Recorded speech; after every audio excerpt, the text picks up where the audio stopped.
It's Thursday, September 26th, and you're listening to the Geek at Geek News Central, the longest continuous running tech podcast. This is show number 893, sponsored in part by GoDaddy.com. Our September special, customers get 32% off their order at GoDaddy.com by using the promo code GO32OFF1 or get a .com for $1.99. Details to follow. Geek News Central is a proud member of the Tech Podcast Network. Hey, folks, this is the first show on the new TriCaster software, so just a little bit nervous in executing this thing. We'll see how it goes. The drama continues here at the Cochran household, but you know what comes next. Strap in, because here it comes. All right, people, I need a go, no-go for the Geek News Central podcast. Digital archive recorders. We're go fly. Microphone. We're go fly. Video feed. Go. Web browser. Go. RSS data stream aggregator. Go fly. Interflux Toddism suppressor. All right, I'm confused. Host readiness check. Welcome to the show. Welcome to the show. Voice ready confirmed. The Geek News Central podcast is a proud member of the Tech Podcast Network. If it's tech, it's here. All right, ladies and gentlemen, we are ready to go. Cue Todd in 5, Button, who's got the button? 4, There is no cause for alarm. 3, Everybody hold on to something. 2, Just press the button. 1. Aloha, everyone, and welcome to Geek News Central, coming to you as live as it can be from the beautiful state of Hawaii via the Geek News Central studio overlooking Greater Honolulu. Hey, everyone, welcome to the show, and, well, I tell you, it went without a hitch to start with. I am dealing with a completely new interface. It took me at least 3 hours to get used to basically operating the new controls, and from an actual switcher standpoint, it's a lot the same, but from the interface that you guys really can't see, things have changed quite a little bit. And so I got my fingers crossed that everything's good. We dealt with the audio levels. I worked with those quite a bit, so I hope those are coming through on the live stream fine. And, of course, we're dealing with the master recording. We'll see how that all comes out in the end. But got a great show lined up for you tonight. And for those of you listening, you could care less. So I want to give a warm welcome to all of the Hana and for listeners around the world. Thanks for being here. Thanks for staying subscribed. And if you're brand new to the show, we definitely want to make sure you take some time and come over to geeknewscentral.com. Check out the website. Check out everything going on over there. Lots of great articles being pushed up. Some of those we'll talk about tonight.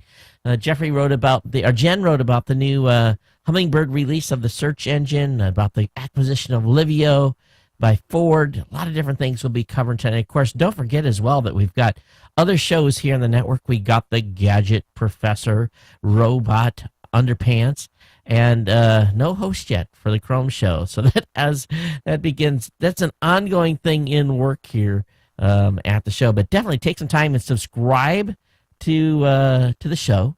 You can find that in the second column of the website.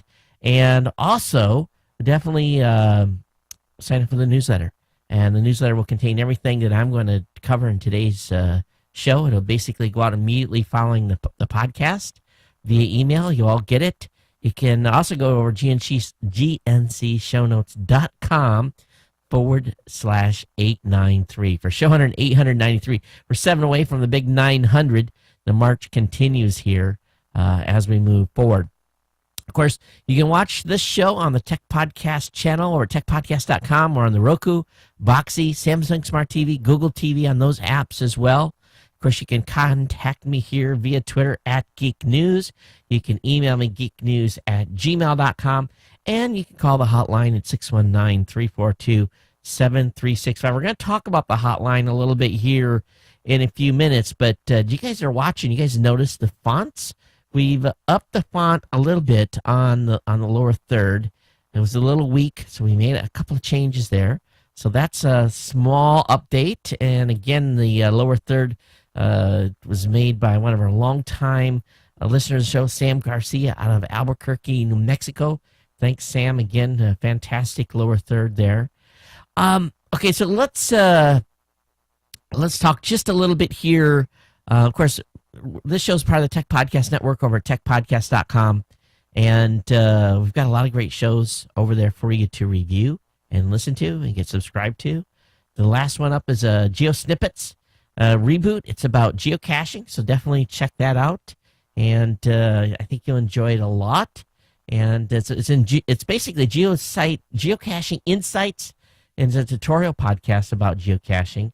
And so definitely check them out. And the host over there, he's going to be the host of that show is going to be joining us at CES this year. Matter of fact, we're having our first CES meeting this coming Saturday with the team, and should be good one. Basically, get our initial planning all the way. We've kind of pushed it. We all kind of got CES sickness to a certain extent. I didn't want to start as early as we did last year.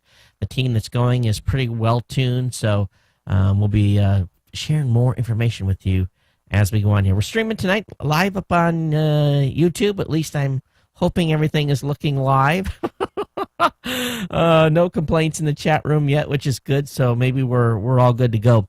Hey, I just got an email this afternoon from the folks over at GoDaddy, and they are talking to me about the upcoming October promotion.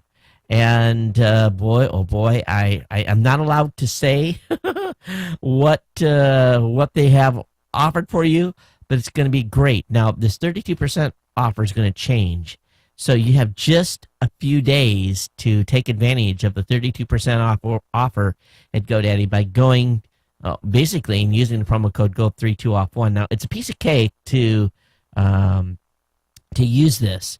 And all you got to do is come to the website at geeknewscentral.com, scroll down the website, and you're going to find a link there. It says GoDaddy promo codes.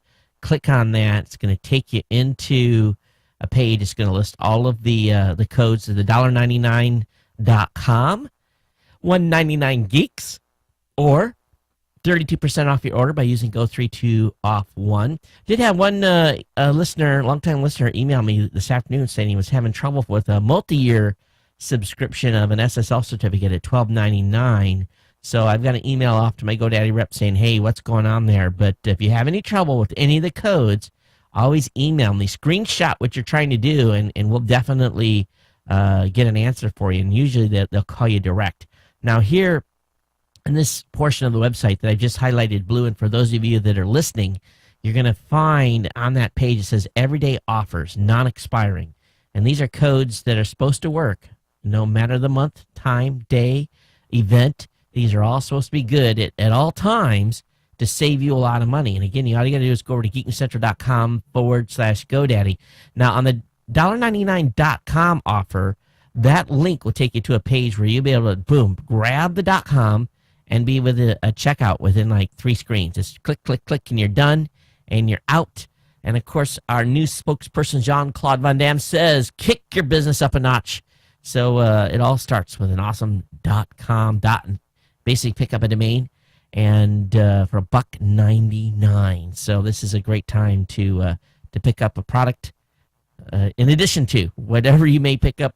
It's in addition to a .com, get a hosting account, and all these extra services they have available for you are absolutely fantastic. I use a great deal of them. This show, geeknewscentral.com is hosted on a dedicated server at GoDaddy. We've been there for many, many years, and knock on wood, she's been running like a champ. And I reboot it like once every 6 months, whether it needs it or not. I don't know. Just the Windows guy in me comes out, and the Linux guys are out there like, don't do it. Angela always teases me. He says, how come you rebooted your machine? Because he gets an email notification when it happens. I'm like, I don't know. I think it needed it, and generally they don't. But anyway, definitely check out the products and services over at GoDaddy. Okay, so let me share with you guys a little bit here. My wife, I told you she put her back out, so we've been to the hospital twice, and so she is getting better. Then it's just like comes in waves. I've had another family member that has been getting some therapy for a while, and matter of fact, there was an unrelated issue that cropped up about that today, which is just insane, and that's a whole different story in itself. But just been busy, and knock on wood, everything's working good here for me, and staying away from the doctors, everything's fine. So anyway, everyone's on the mend and we're good. Just it's just one of those times where things come 1, 2, 3, and I hope we're through the third sequence of events. So anyway, but otherwise, it's beautiful here in Hawaii this time of year. The trades have been on and off, but it's been livable, which is fantastic. And we want to thank I've been complaining about the traffic. If you've been watching on Facebook, it's been bad. Really, really, really, really bad. I mean, my wife has suggested that we move closer to town. It's not going to take a lot more twisting to make that move. I got to say that kind of quietly here, but oh my gosh, it is. It's been horrible. I mean, what used to be a 45-minute commute to get the kids to school was an hour and a half. I had one morning it was 2 hours. Yeah. And for no reason, a little fender bender or something, and it just has this cascading effect. Usually after school starts, the old junk cars are on the road, and by the second or third week, they've all, you find out which ones are the junk ones because they've overheated and been towed away, and usually you've got through the junk ones off the road, but this year, no, it's just been compoundingly bad. So anyway, we gave all you some homework from the previous show, and I'm going to accept late homework. I want to say I got a lot of responses to this, and really I was pretty shocked at the number of comments came in for the go bag. And so all you guys and I'm not going to read any of those are going to be saved for show 900. So all of you that are that submitted for the go bag, man, you guys are one in already. So you got one chance to win a very, very cool prize on show 900. And we're going to continue to give homework assignments, and we're going to issue the second homework assignment tonight right here on the show. So all you got to do is email me. Real simple. Email me here at geeknews@gmail.com. And the second homework assignment is tell me the one thing about consuming this show that would make it easier. What would make it easier? And whether it be format, the way you get it on the internet, just tell me one thing that would make consuming this show easier. If there's nothing, if it's already easy peasy, that's great as well. Tell me we're on track and we're hitting all cylinders. Let me know that too, if that's what you want. All you gotta do is email me here at geeknews@gmail.com. And really all you gotta do is put in the actual email address, basically put one thing. One thing is the subject line, and that'll get it through. So let me talk just a little bit about the upgrade here that took place. So, and this thing is pretty incredible on some of the things you can do. And matter of fact, I could demo it here live, but I'm not 100% sure everything that's set up. Let me look in the. I actually can't do that way. No, but let me look over here and see what this looks like. So no, I can't prep that while we're live here in the show, but there's all kinds of they got these things called mix effects. And when I did the show intro today, you guys saw a mixed effect come in where I basically had a graphic element, a video element all on the same screen at the same time. While in theory it looks cool, it's really kind of hard to do. I can do animation graphics now. So, if any of you are really good with animation graphics, those will work within the system now as a graphic element. And, that's like having ponies run across the screen while we're live. And it's this cool stuff that you see that the folks like ESPN do where they have a rotating globe or something. So if anyone wants to really work on an animated graphic for the show, that might be something that would be cool to get, basically because we can run that now. And it doesn't really take any processing power. I don't have to really give up what they call a DSK.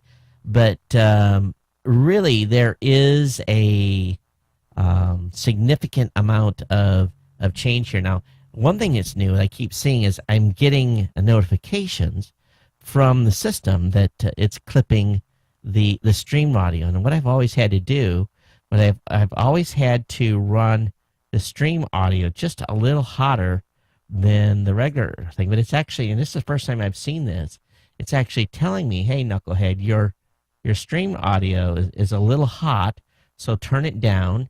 And I just did that. So, that's something that's new, and it flashes up there for me. I can see it's going on. But this thing's also got the ability now, if I really want to get done, I can actually push right from the machine straight to YouTube and in a variety of other places as well. So it's a big change, and I know you guys don't care. But this year my wife and I had discussed our capital plan for the studio, and we basically said, okay, we're going to hold as much as we can on expenses and not have a lot of outgo this year for capital improvements to the studio.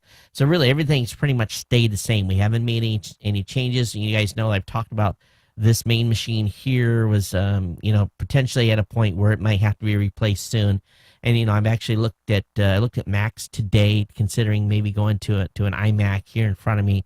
But long story short is that when they announced this upgrade to the TriCaster, it was so good and the pricing, and it cost $2,000 for me to upgrade the TriCaster. But they make it so appealing in the new features that to not do it, you fall a year behind. It's just, and of course, then it's a lot more money to catch up.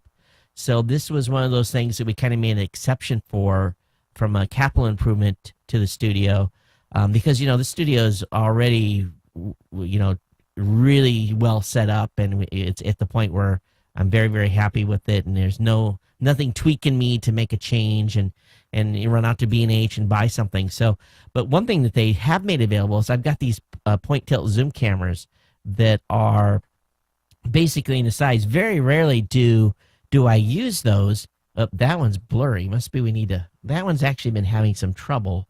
So what these point tilt zooms do is I can move them around from a positioning standpoint. And that one doesn't want to move for some reason. So something is gone haywire. But there's a new program within the TriCaster where I can actually now take and do a USB to serial converter and actually control these point tilt zooms right in the TriCaster itself, and I'd be able to get rid of this controller here that I have to lean over to make a change, which it didn't work anyway right now. So so that's kind of something we may get, and that's a small expense, $40 for the little converter. But other than that, everything is basically in lockdown and configuration, with the exception of still trying to figure out what we're going to do behind with the motif behind us. So anyway, that's what's going on here with the TriCaster upgrade. I told you I was going to make an announcement about the hotline. The hotline, I think, has seen its time. So my plan is, at this point, is to close the hotline on 1 November. Now, unless you guys object, or unless you guys blast me a bunch of calls into the hotline will be gone on 1 November. We'll put something else in place and make it more, I guess for a better word, mobile friendly. And so the hotline will be closing, and just hasn't got utilized. And it's just it's a $18, $19 expense out there every month that, if it's not going to be used, let's get rid of it. So that's kind of the plan here, and just thought I would let you guys know that the hotline will be going away on 1 November.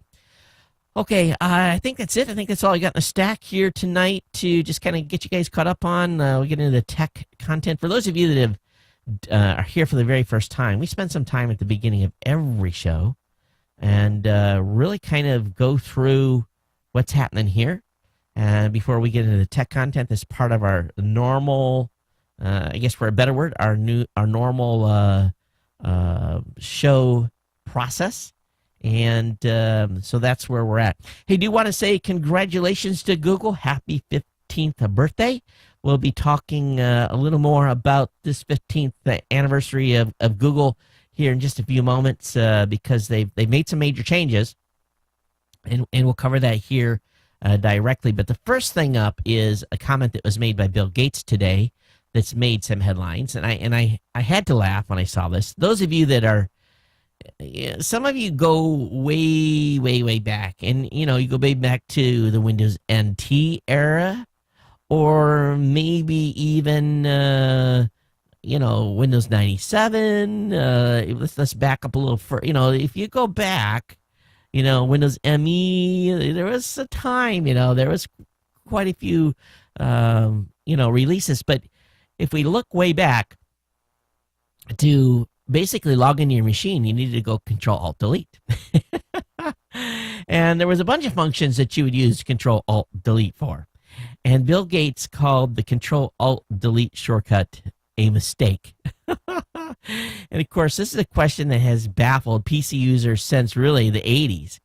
And why the three-finger salute of Control-Alt-Delete to log into programs? Now, basically, he's saying basically it was something that was passed down from the folks at IBM.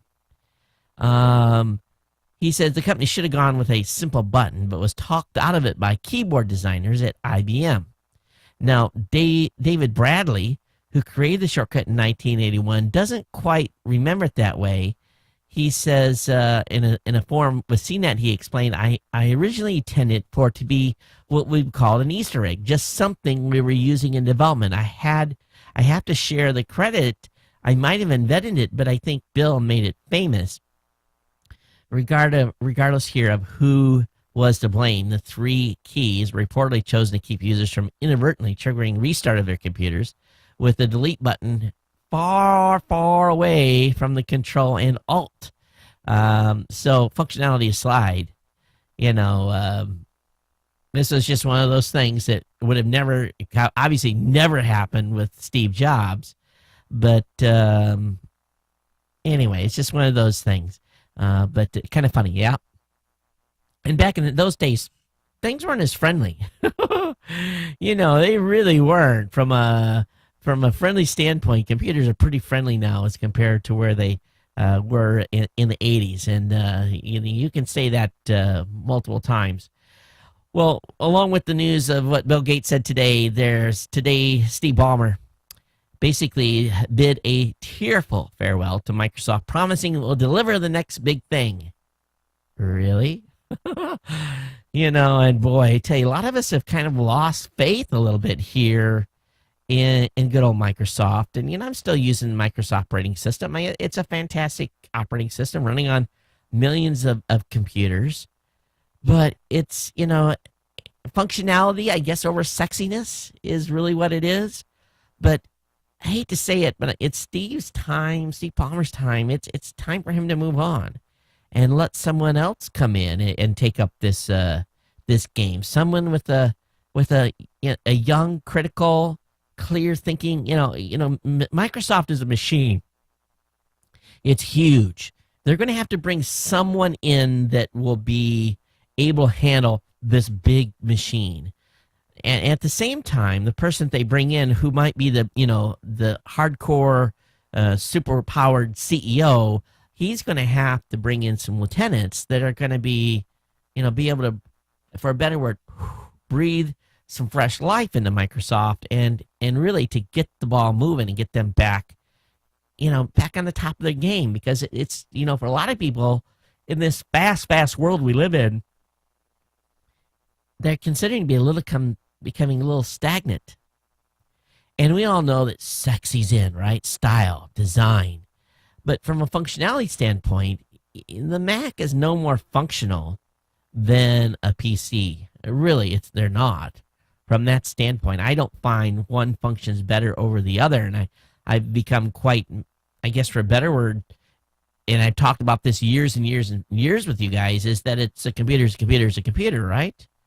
And the only reason I'm really thinking at this point of making the change is that as I am getting a little older, I like things to be a little crisper, and I feel that the displays and some of the things that Apple's doing is crisper in the OS system. And, so my software that I'm using has narrowed.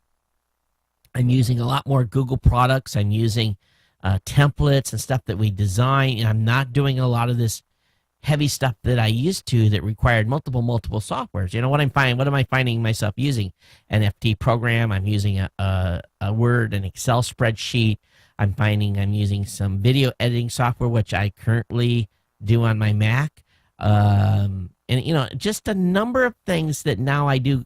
And I spend a lot of time in the browser, you know, more time in the browser than anything else. So where am I at? What do I want to do? Do I want to up the style, or do I, you know, want to function over fancy? So with Ballmer leaving and the company searching for someone, you know, I hope they make a great pick. Now, he apparently during this thing to employees, he played this song from back in 1983, Michael Jackson's Wanna Be Starting Something.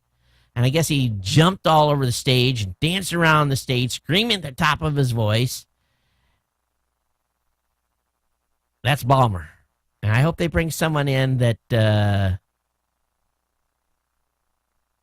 is a little less theatrical. But because you had never seen Steve Jobs doing something like that, or even Tim Cook. But, you know, basically Ballmer says you work for the greatest company in the world. Soak it in. And, you know, I think that anyone offered a job at Microsoft probably would not turn it down. But would it be the coolness factor to work for Google or the Android division or what the Xbox team is doing? I think all that's pretty cool stuff. And, you know, the operating stuff, those guys are back in the trenches and they kind of get dumped on a lot. But there's thousands of Microsoft employees that I'm sure are very, very happy that Microsoft is still, you know, profitable, and that's key. And we'll see what happens with the change. But this was his last, basically, town hall or whatever they call them at Microsoft. Now, there's rumors out, and boy, I tell you, I'm concerned that this guy is going to leave Ford, but Ford's CEO is basically Alan Mulay is now quote unquote in the running. And I like everything Alan Mulay's done at Ford. Believe me, I think he's largely responsible for everything that, you know, saving them through the recession, making sure that they didn't take the money from the government, all that stuff. And if he's in the candidate pool, that would be a very interesting move. Now, you know, it's back to the political thing. Microsoft has got a lot of stockholders, right? So they're going to have to pick someone that's got this big CEO thing. They're not going to pick someone that's not a proven management person. It's not going to happen. So we'll see. We'll see where this leads. And, of course, Mulay's been the CEO of Ford for 7 years. And, of course, he earned the kudos restructuring plan that helped it return the car maker profitability. And he's not commenting to people's questions. So I don't know. I don't know how I'd feel about him coming in. It would be he's more of a hands-on type of guy. So we'll see. We'll see where this leads with Alan Mulay potentially being the new CEO of Microsoft. All right, I want to talk just a little bit about an article that I found on a website today that I've really never followed before. It's called tgdaily.com. And it talks about, and the headline that grabbed my attention was, Big Brother potentially exists right now in our PCs, compliments of Intel's V Pro. Now, I've long said that with all the chips and everything being made outside of the United States, all it would take is some nefarious government to go into a company that is making chips that go in our computers and start laying in something that shouldn't be there. Now, I'm not saying that that's happening, but the potential is there. So last week, Intel announced the third generation of its vPro technology for business. Comprised of a CPU motherboard and networking components, vPro is essentially a set of technologies which will enable remote monitoring, maintenance, and management of a PC. So Intel bills this as tools useful for IT professionals, which they are, but the question's being asked, shouldn't we look deeper into the potential threat of such technologies? This new way is very covert. It's made up of a certain chipsets and very easy for the IT folks to get in the computer, make changes and stuff. So it's a little unnerving now that we have, chips are becoming more, I guess for a better word, smart and have more functionality. And at what point are hooks in there deep enough where someone can go in and manipulate that and cause our machines to, just on the chip level, start spying on us? So it's definitely something that makes you go, woo. Now, today, access the machine through the vPro is available via remote connection, regardless of the machine's CPU state. It doesn't matter if it's turned on or off, what it's doing, or who's using it. And this is where we should all be concerned. Since vPro operates the main system bus via a Q45 chipset and on a CPU via Core 2, we know that it monitors at the very least every keystroke. It theoretically allows access to not only every piece of hardware connected system bus, but also has every byte of memory currently in use, even while the machine is running. The motherboard provides access to all hardware, including memory, the CPU, to a special software, and compute abilities and communication allows it to send and receive behind the scenes. Whoa. So if you're getting ready to buy a computer today, here's my recommendation. You do not buy one that is built with a combination of a Q45 chipset and 825067 LM network chip. This combine it's basically an Intel Core 2 based processor Q45. This combination of components allows the covert remote access, again, via what Intel calls vPro. And it's built right in. So this is some scary stuff. I'll have the article up in the show notes for you to look at. Of course, today's show notes will be up at gncshow.com/893. And you'll be able to get the links to all the articles that I'm covering tonight. But we have to watch what Intel's doing. A disclosure here, I own stock in Intel, have for many, many years. So just as a matter of disclosure. Okay. Okay, so next we're going to talk about Google. Google. Happy 15th again.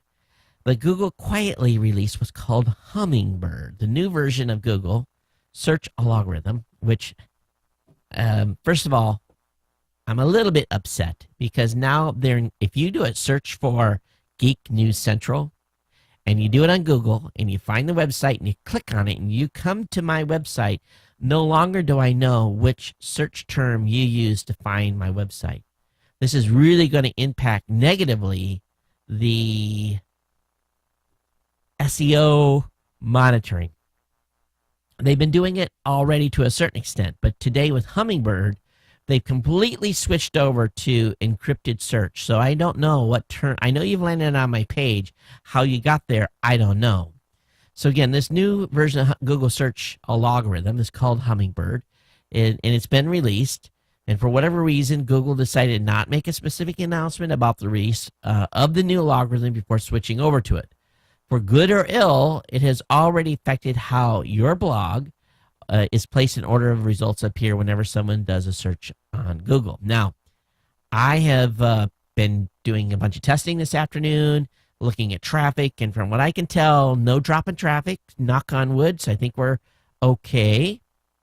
But the changes they've made is to keep to keep up with how people use the internet. Many people will type an entire phrase into the search engine instead of just one word when they are looking for information about something.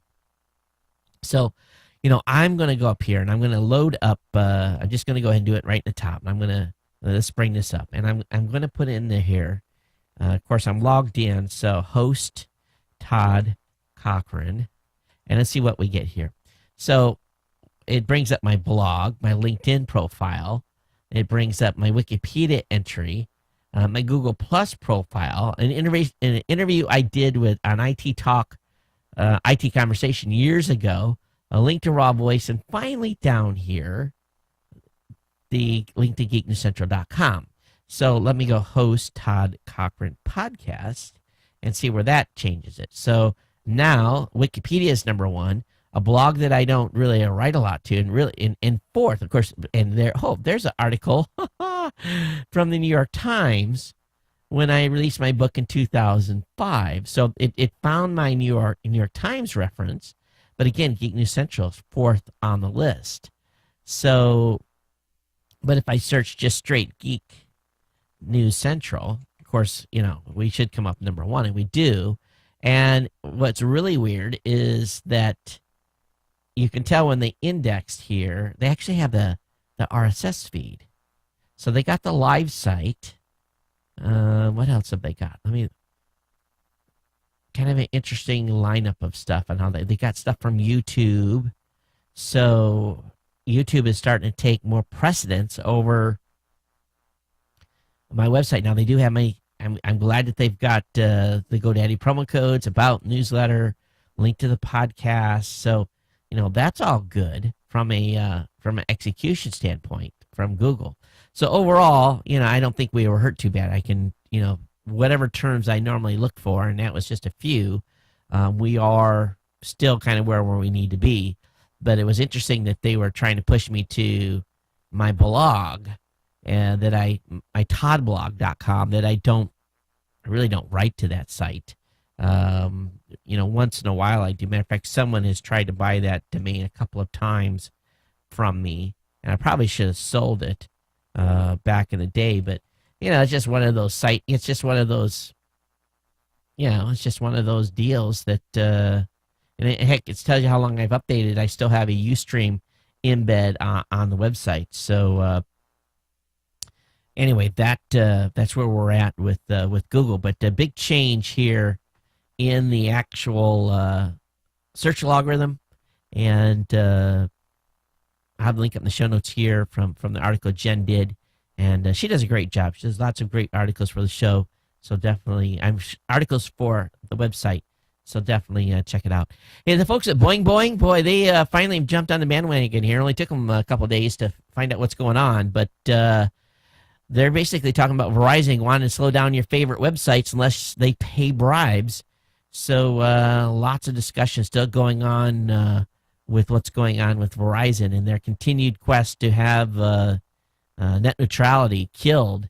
And I actually heard that the House Republicans were holding some support of net neutrality hostage as part of the ongoing negotiations for the budget, or the cap, or whatever it is, the budget cap, so that we can go to $18 trillion or whatever it is. Now we can borrow or just print more money.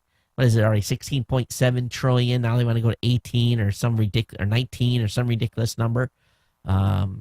I'm glad, I probably got a good, if everything goes well, I've got a good 45 years left on this planet.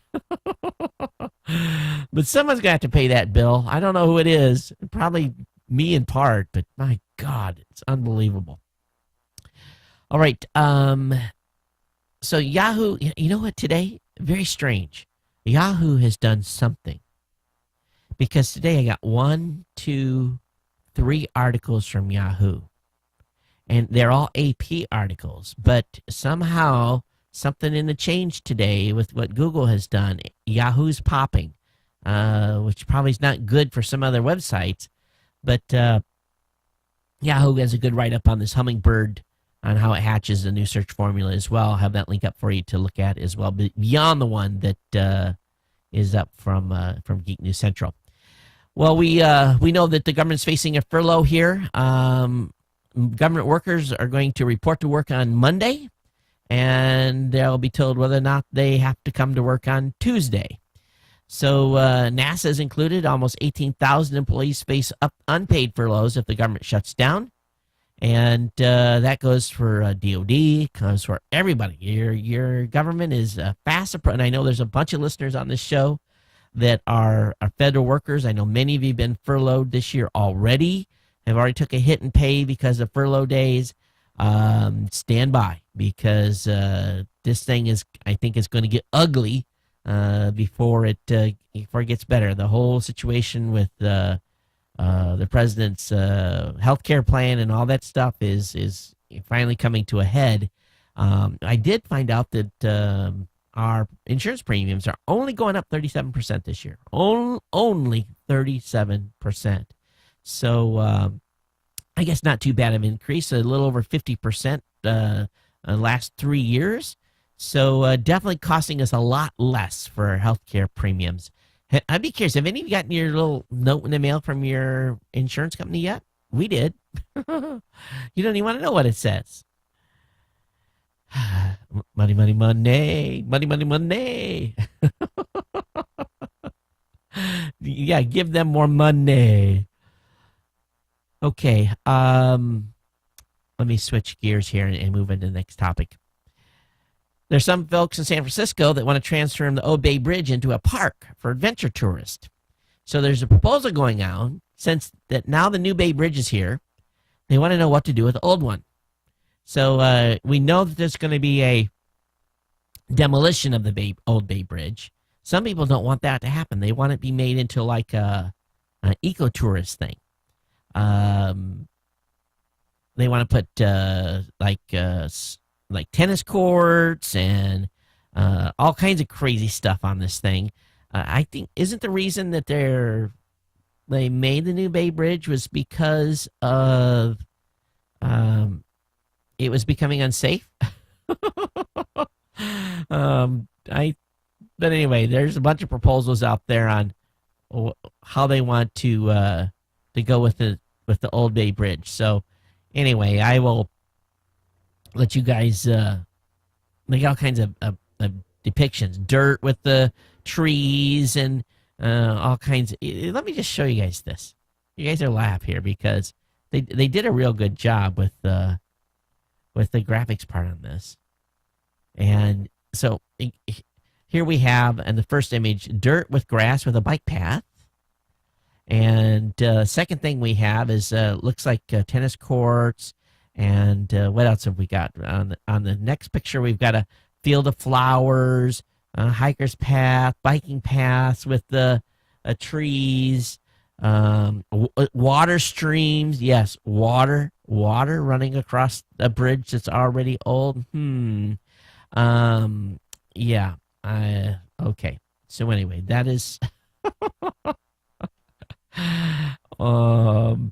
I think that they should just hook some dynamite to it and blow it up and tow it away and recycle the metal. Any of you live in San Francisco? I'd love to hear from you. I really would.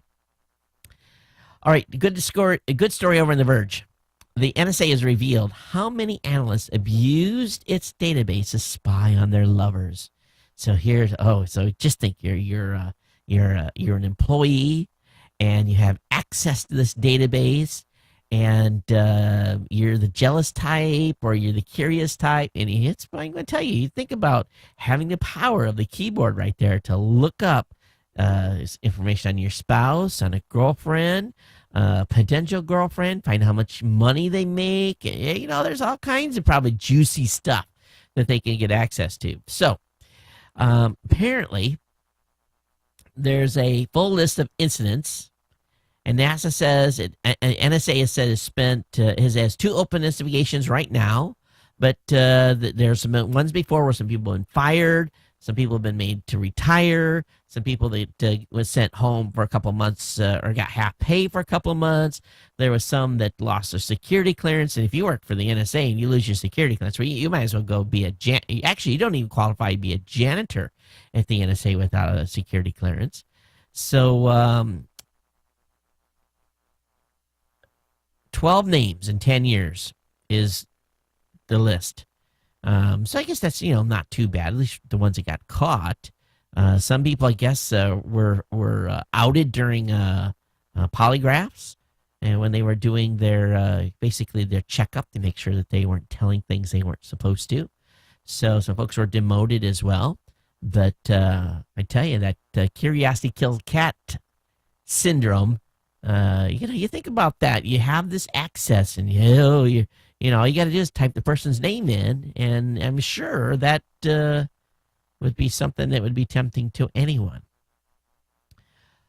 All right, switching gears here. I'd be curious, how many of you would have a hard time resisting that temptation? But if you knew your job, if you knew you were going to get fired if you did that, that would probably be, for a better word, that would be quite the deterrent, right? And that's also the trust factor. You know, you've sworn an oath, and you basically have signed an employment agreement and saying you won't do certain things, and you know, if you violate that, you're going to get fired. So I'm sure that would go, you know, be in the back of a lot of people's heads. But you know, people, stupid is, stupid does. And, you know, some of these idiots have said, oh, I'm not going to get caught, and give it a try. But how many of you would have a hard time resisting that? And if you just want to email me, geeknews@gmail.com, and tell me, yes, I'd have a hard time resisting that, or no, I wouldn't, then let me know. And, of course, you can just, if you want to be anonymous, that's fine. But here's the thing I'm thinking about. If you're married to someone, you should know pretty much everything already, right? There shouldn't be there's some stuff that's probably going to, you know, past boyfriends, and maybe some of those situations that will always remain private, you know, and you won't, out of someone's, you know, you're not going to hurt someone's feelings talking about a previous girlfriend or a previous boyfriend. You know, that's all behind. But, you know, you should pretty much know your spouse, you know, forwards and backwards, I would think. So, you know, I can understand a girlfriend situation or a boyfriend, you know, you maybe don't quite know. But at the same time, you know, isn't that what you talk, when you share information, and it seems like that is what humans do, right? That's how we find out if we like someone. So, kind of curious. Okay, now I was talking about spying. Google's Gmail scanning, unclear to users, a judge has found. A U.S. federal judge allowed a class action suit against Google to proceed, saying the company's terms of service are unclear when describing how it scans Gmail content in order to deliver advertisements. The suit is which is being heard in the U.S. District Court of Northern District of California. Further contends non-Gmail users who sent email to Gmail users were also subject to illegal interception. In the judge's ruling on Thursday, U.S. District Judge Lucy H. Coe wrote that Google's terms of service and privacy policies do not explicitly say that the company intercepts users' emails to create user profiles or deliver targeted advertising. So, class action lawsuit will proceed, and everyone that signs up for that will get about 15 cents when it's all over. All right, Apple. And I was at the Apple store today, and I was like, when's the new Mac Pro coming? Where's it going to cost? No answer. Looked at the new iMac with the higher performance, processor. Checked that out. Looked at the new iPhone 5S and actually felt it, touched it, flipped it around, took some corresponding pictures, and really, the camera is a lot better. It's a lot better, folks. I was actually pretty shocked how much of a delta between what I looked at mine, like dingy, bright, and clear. Total difference. So 5S for if the camera's important to you, that's probably worth the upgrade alone. It was really night and day. I mean, like 20 shades better. So that gives you an idea. Looked at the gold ones and everything. They're pretty. It's a hint. It's the hint of gold. Champagne, as they call it. Also, what else I look at? I don't know. I was around the store, kind of touching stuff, but they were busy. Store was full of people as usual. But rumor is maybe the new the Mac Pro will come out with a new operating system, the update to the operating system that is scheduled to happen sometime this year. So we'll see. But today, Apple has boosted Apple TV content by offerings of Major League Soccer and Disney Junior. So the lineup continues little by little. You notice there's a little bit of creep here over time. More and more stuff is being added to the Apple TV. Hey, Apple, I want to put an app. I want to put Tech Podcast Network up there. I don't want to watch ESPN. I don't want to watch Disney Junior. I don't want to watch Sky News. The Weather Channel here makes no difference to me. I want to watch TPN, the Tech Podcast Network, on the Apple TV. I know I can go to the podcast section, but I want my own logo right there. I want my own app where everything is straight. Come on, hurry up, open this thing up. We need to be able to put apps on the Apple TV. It's what's going to cause this thing to break up. But you know what Apple's really doing here? They want this to be a cash cow just like the Xbox is. So they're not going to let guys like me in unless folks like you start complaining and tweeting and Facebooking and writing about how let us in from a app standpoint, okay? So I'm sure the new soccer app's going to be a big bonus for sports fans. Disney Junior will continue to attract kids to the Apple living room appliance and so forth. You know, iTunes Radio is already on there, added a few weeks ago. So, of course, the Disney Channel apps and Vivo and all that stuff starts making it more compelling. But I got that already on the Roku, okay? Travel much? Don't buy a Samsung Galaxy Note 3. Apparently, Samsung has crippled its new Galaxy Note 3 by adding region locking, making buyers of unlocked units attempting to use it in geographies outside of the area in which it was purchased subject to some crazy roaming fees. Basically, Samsung is saying, we wish to make our customers aware of certain functionality limitations regarding SIM cards on the Note 3. The Note 3 will work with any UK or European SIM card, UK specialist provider, or mobile technology products. Clove notes. So basically, if you travel internationally outside of Europe and usually insert a local SIM card when in the country, the Note 3 will not be able to use the local network. It will lose all mobile connectivity with the exception of emergency calls. Because of this region locking, if, for example, you're in the U.S. and want to use a U.S.-based SIM card, sorry, or SOL, if you want to make a voice call, send a text message, or make a mobile data connection, you'll be limited to Wi-Fi only. What were they thinking? So buyer beware when it comes to the Samsung Galaxy Note 3. Hey, I know when Livio was at CES, first time we interviewed them was 2 or 3 years ago. You know, high hopes for these folks. And today, congratulations to Livio. They have found an exit. Ford acquired the software developer for its in-dash app connection. So this is basically, this is huge. Now, Livio is a company which links applications for iOS, Android, and BlackBerry to your car. Now, Livio also takes the device programming interface and makes sure that they can talk to the Ford Sync system.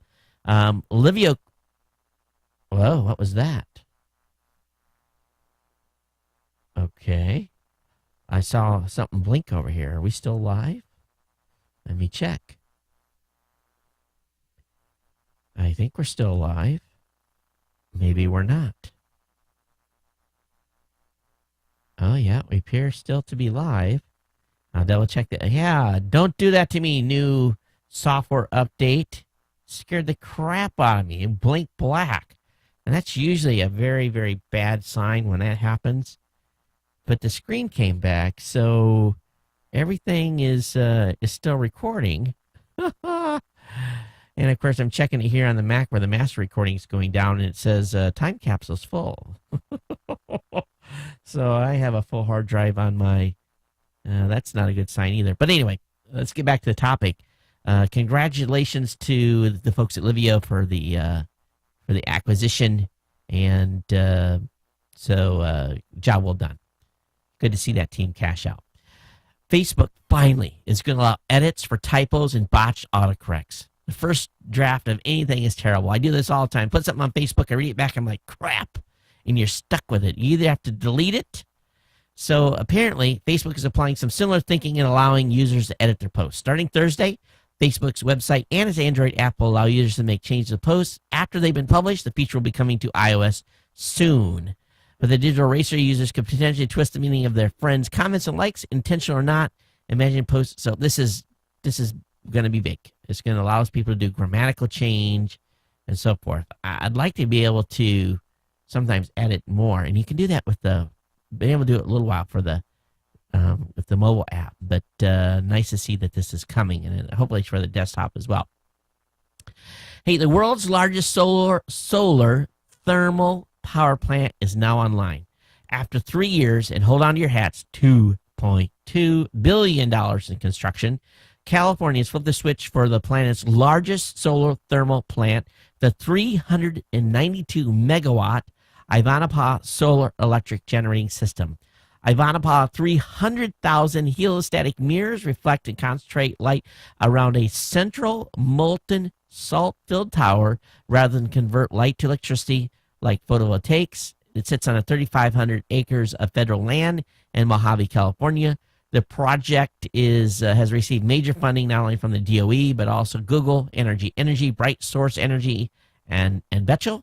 So they say they're going to be able to, at peak power, when two of the other systems come online, this is only one part of it, have enough power, enough energy to keep 140,000 homes with the lights on, reducing some 400,000 tons of carbon emissions per year over its 30-year lifespan. I guess that's a good use of the desert. One nuclear power plant, I think, can put out like 800 megawatts. And I think they'll last 30 years as well and probably cost about the same amount of money. I guess this is cleaner. All right. I've got a lot to get through tonight here.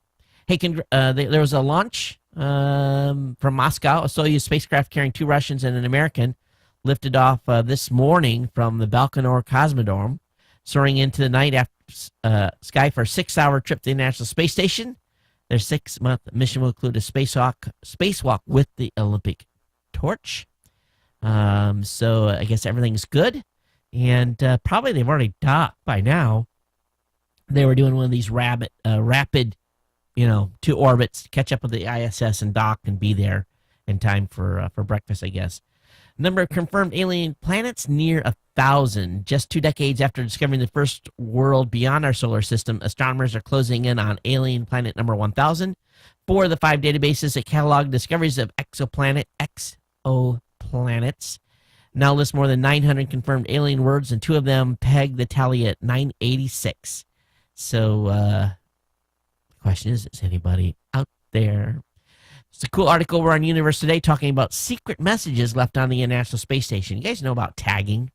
This is real big in the military. You'd go over to you land at some base, and you would go over to an airplane that's sitting on the ramp, and you would either put a sticker on or you'd make a little signature on the side of the airplane. It was kind of like, hey, we were here. Now, they really frown upon it today. I don't think it's done too much because of the very expensive paint jobs that these airplanes have, but it was real big in the old days. Well, apparently in NASA, it's still big. And people put all kinds of cute little captions behind walls, and the stuff that people open up later and say, "Oh, hey, there's someone signed the wall." An adapter recently installed in ISS Canadarm2 with the message installed by your friendly Expedition 36 crew. So there's been all kinds of these little things that have happened throughout the years, and it's kind of cool. They talk about some of the stuff they found on the ISS. And messages have been left by past crews and stuff. It's not on the interior. It's like usually you open a door or you pull a panel out, and da-da, there's the there's the graffiti. So this thing's just gonna burn up someday when they deorbit it anyway. So it's not necessarily like it's pollution. So very, very cool. Boy, Los Angeles United School District has halted home use of iPads for students after devices have been hacked. Following the news, the students at Los Angeles High School had hacked district-issued iPads and were using them for personal use.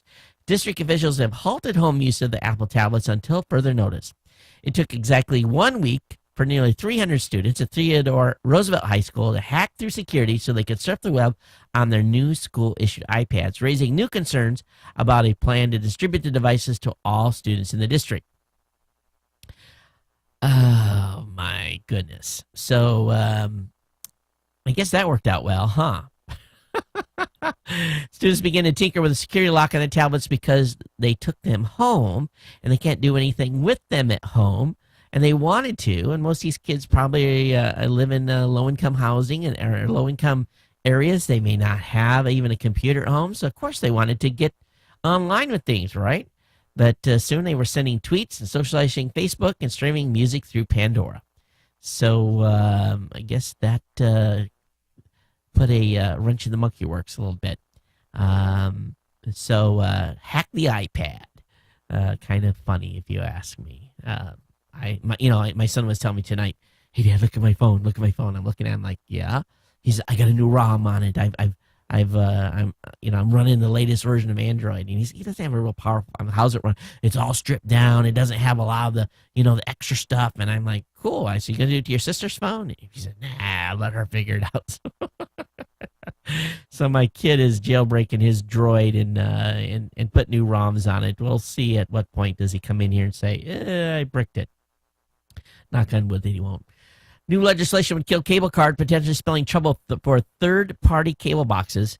In 2007, the cable card was designed to spur innovation in set-top boxes, giving third parties a chance to plug into the cable ecosystem by installing a single card that would handle all the necessary encryption. Well, today, Congressman Bob Alata, Republican of Ohio, and Gene Green, Democrat of Texas, introduced a bill that would end the ban on integrated security, removing the need for cable cards, but also potentially muscling out third-party operators like TiVo. A new piece of bipartisan legislation would let cable box decrypt signals without a cable card, lowering the bar for anyone looking to enter the market and hopefully opening the door for smaller companies to enter the cable box game.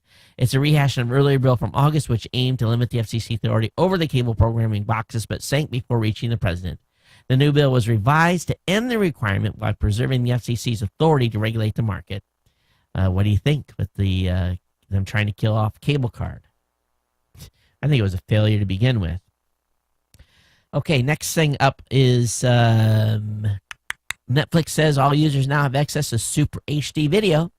So every Netflix subscriber can run a Super HD video stream regardless of what internet server provider they may have. Previously, so-called Super HD movies and TV shows were available from ISPs that had partnered with Netflix as part of its Open Connect distribution push. Basically, what they did is they bring in servers into the ISP, load all the content up so they don't have to backhaul it so far. So this is kind of an interesting move. Be aware that if you're on a bandwidth cap, you might be impacted by doing this. Hey, Intel has made significant investment in Google Glass Rival. Intel's being pretty serious about wearable computing. It announced an investment in major wearable computing device maker, the folks over at Rival at Recon Instruments. So this is a big move here. The investment will help fund Recon's product development, marketing, and global sales expansion. And this is good. Now they don't say how much. Did they say how much they invested? I don't know, but I think this is a good thing for Intel to be on that move here. If you've played around with Google Street and saw something you were surprised to see, well, a gentleman found his dead grandmother on Google Street View. Now, this guy in Oregon was searching Google Street View, looked at his grandmother's house, and before she died, she was out on the front porch reading the newspaper as the Google car rolled by, and she says there she was reading her newspaper, and so it was kind of a cool thing. So what have you found cool on Google Street View? Send me a link. Okay, I already covered that. There's an article on Tech Hive talking about Verizon and AT&T should face a bigger mobile rival, Sprint CFO says. Basically, the U.S. mobile industry would be more competitive with one less carrier, Sprint CFO said on Thursday. The problem is now that Sprint and T-Mobile are so much smaller than the top two carriers, AT&T and Verizon. Basically, there's no competition.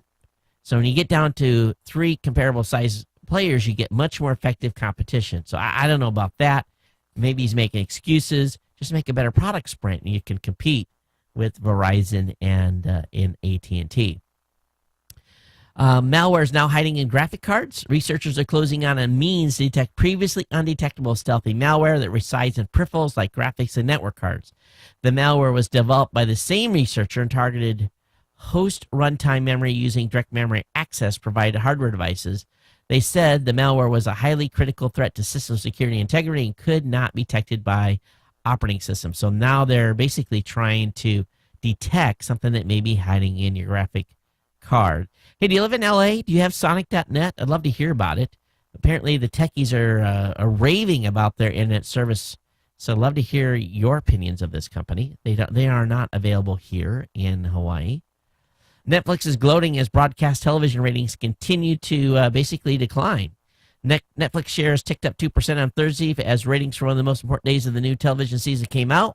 Wednesday is second most lucrative day for television ad market after Thursday. And this week, most of the key Wednesday shows had their season debuts, and the results were mostly dismal. So Netflix is obviously happy about that. Hold on to your hats. There is the potential that there is going to be an incredible trial taking place between a patent troll, and it's a new type of defense the judge is kind of forcing them into. You know, all these patent trolls have offices in East Texas. Now, they're empty offices in East Texas, and they have business managers in East Texas that manage these companies. Well, it turns out these sham operations and sham employees and these key business people are like the landlords. And these landlords are actually stupid enough to, in my opinion, to sign legal documents for the companies that are renting these closets, rooms with no telephone, no lights, you know, just a closet. That's what they are. Sometimes maybe a computer sitting on a desk, but that's it. But a judge is not happy about this. He's like, oh, really? You got a key employee that's your realtor?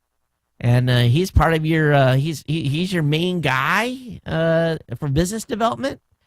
Wait till you read this article. It's on Tech Dirt. So this judge is taking on a patent troll over their sham employee and forces troll to defend practice before a jury.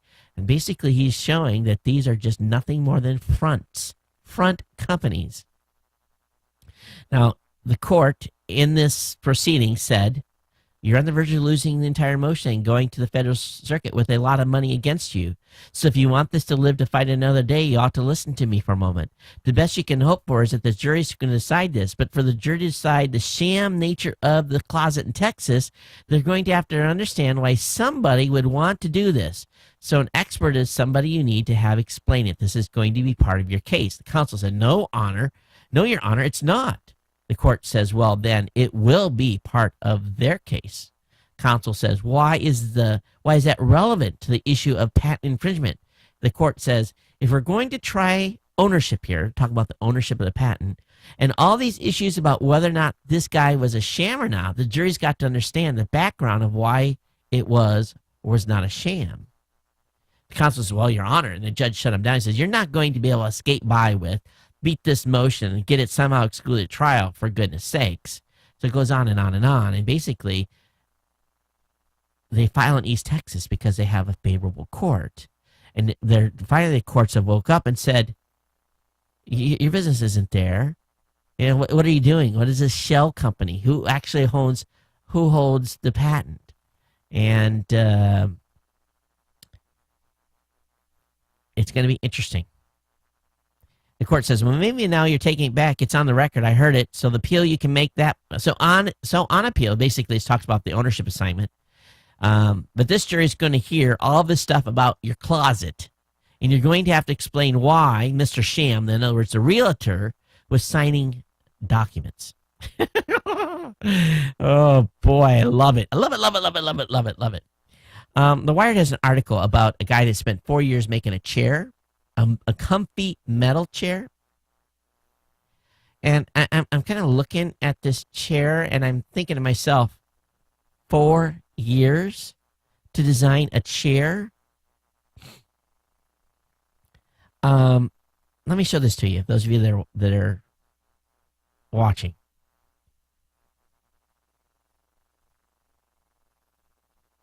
It's a chair. It spent 4 years to design a chair. And I guess it has some special magical qualities about it.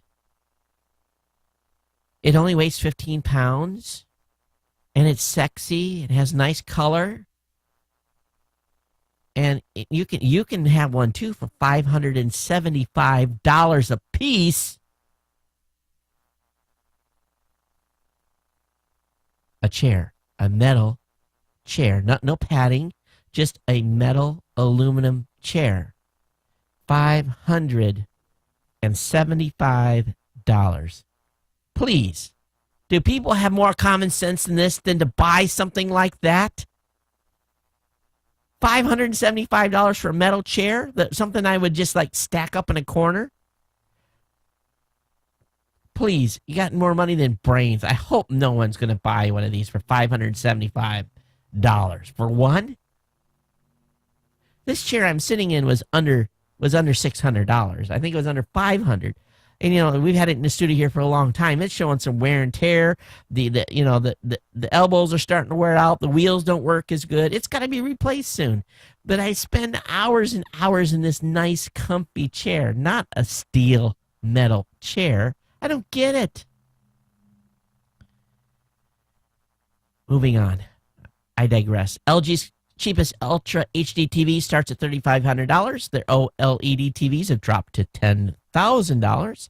So if you're looking to get a new TV, that's a new price plan for LG. As expected, a Federal Aviation Administration Advisory Committee recommended Thursday that airline passengers be allowed to use smartphones, tablets, e-readers, and other personal electronic devices during takeoffs and landings, according to industry officials familiar with the committee deliberations. This would be fantastic. We'll see if that happens. In more space news, NASA's made an incredible discovery about water on Mars. A recent analysis of Martian soil samples shows that it contains about 2% of water by weight. And this is fantastic. According to the series, basically it's about 1 liter's worth of, for each cubic foot, that's about 1 liter's worth of water, quarter of a gallon. That's huge, but you have to use all kinds of heat and stuff to extract it. And there's some other nasty stuff in there as well. The link will be up in the show notes. That's good news for future colonists going to Mars. Microsoft's going to merge Windows and Windows Phone stores in 2014.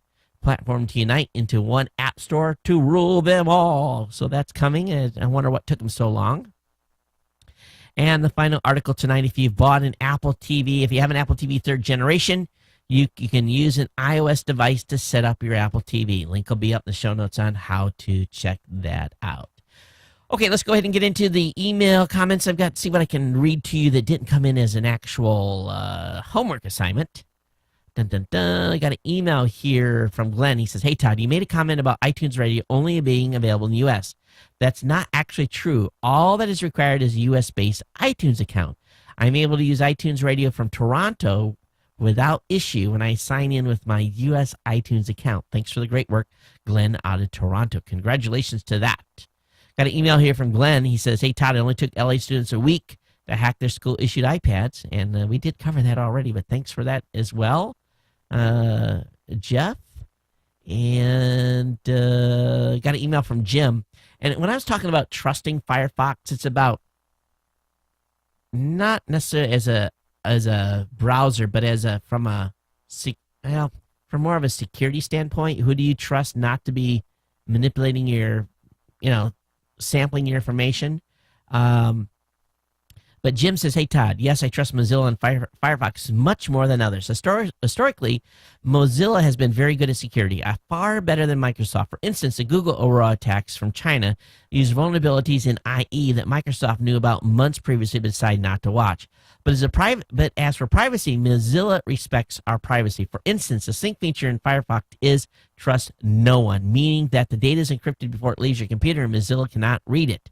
Other companies are only too fast to set up systems that read your private data in order to target you for ads. Now, that is not really too bad, as they're just advertising to us. However, when their databases are lost to hackers or viewed by a 3-letter agency, possibly even shared with other governments, well, that makes me uncomfortable. I'm not breaking the law, but I do not want a video camera in the bathroom." I ramble.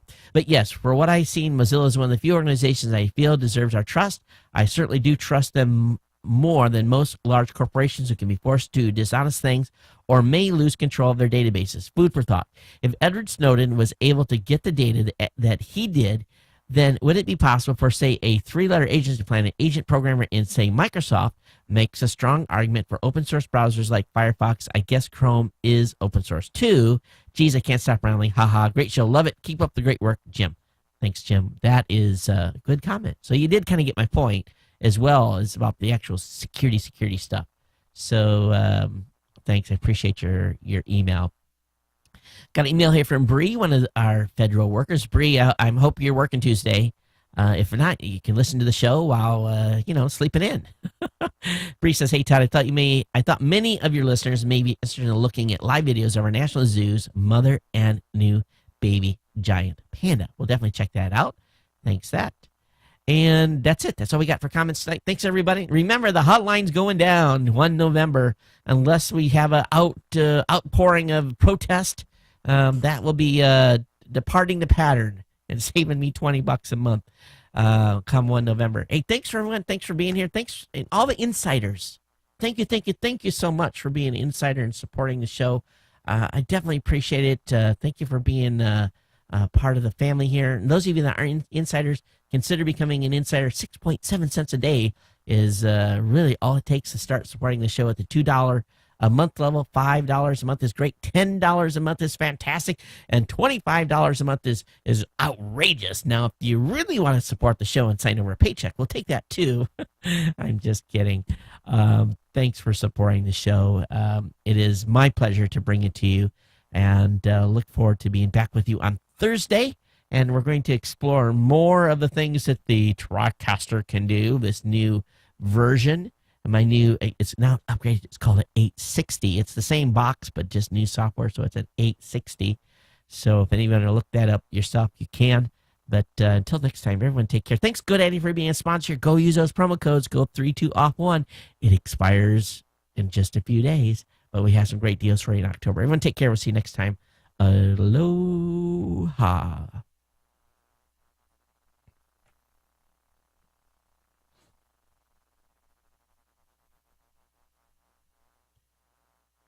Ooh, that was long.